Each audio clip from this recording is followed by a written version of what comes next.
Good evening friends. ఇవాళ నేను కారపొడి రెడీ చేస్తున్నాను. ఇంట్లో కారపొడి అయిపోయిందండి. బయట కారపొడి బాగుండదు కదండి. మేము ఎప్పుడు ఇంట్లోనే తయారు చేసుకుంటాం, బయట నుంచి అసలు ఎప్పుడు తీసుకురాము.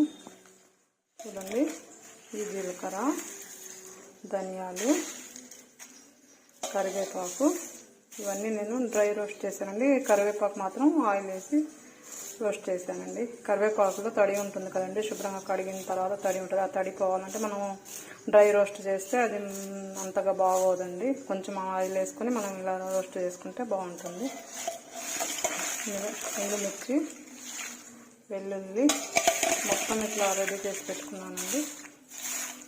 దీనిలో మినపప్పు, పచ్చనిపప్పు కూడా వేస్తారండి, కానీ మా ఇంట్లో వాళ్ళు వేస్తే తినరు. ఇలా ఓన్లీ జీలకర్ర, ధనియాలు, వెల్లుల్లి, కరివేపాకు వీటితో చేస్తానండి నేను. కొంచెం చింతపండు వేసుకుంటాం. చింతపండు కూడా కడిగానండి. ఇది తడి ఉందని కొంచెం వేయించుకున్నాను. ఇది కూడా